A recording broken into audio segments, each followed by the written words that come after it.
Search and rescue teams from across the state gathered near Black Lake at Vail Pass to take part in a mock avalanche rescue, hoping to educate community members about how their operations work and the dangers of venturing into the backcountry unprepared.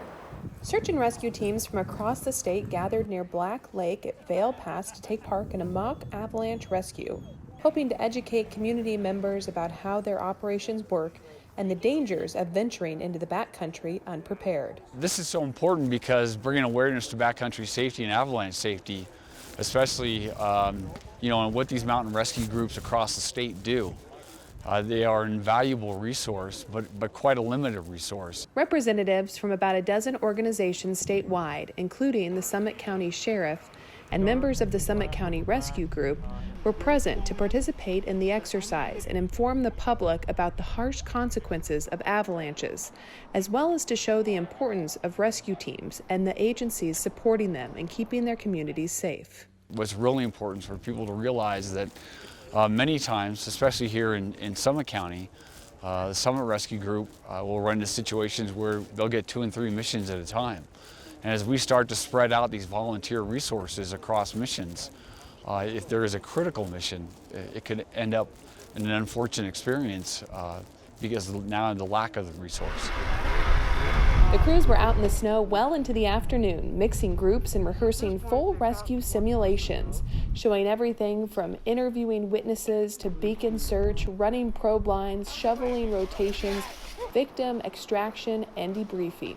They even deployed a Summit County Rescue Group avalanche dog to help find a buried victim.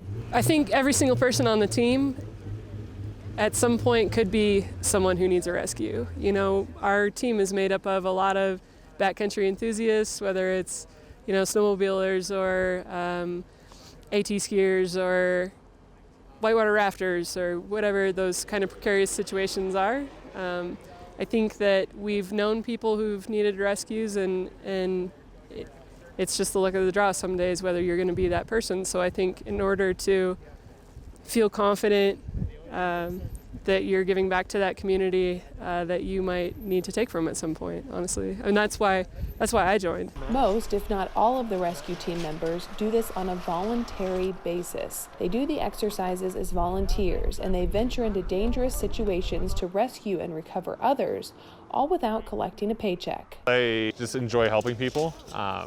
I've developed a lot of just backcountry skills over the time that I've lived here, and I enjoy having the ability to go out and help people. We get up at 1 in the morning, at 3 in the morning. We stay up all night to help people out. It's really tough on these volunteers to be able to do this and able to do it long term. While the exercise was just that, officials are hopeful it will help to emphasize the difficulties of finding a person alive in an avalanche, particularly in one of Colorado's worst avalanche seasons in history.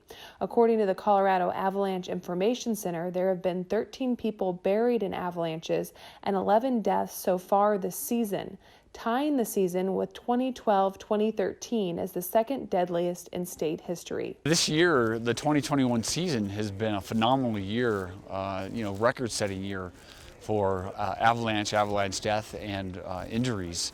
And rescue groups across the country, but here especially in Colorado, have been stretched thin. Despite avalanche conditions having improved of late, officials made it clear that late season avalanches can still be dangerous. Everybody needs to be on their A game every time they're out. You're doing constant analysis, you're doing constant communication amongst your party, and we really need people to utilize safe habits and safe practices when they're out in the mountains. Officials urged anyone heading into the backcountry to always check the avalanche forecast, bring proper equipment, and take the Colorado Backcountry Winter Safety Pledge. It really is all of Colorado that we're here for. Whether you're a resident, whether you're a tourist, doesn't matter to us. We just want to make sure that people are safe.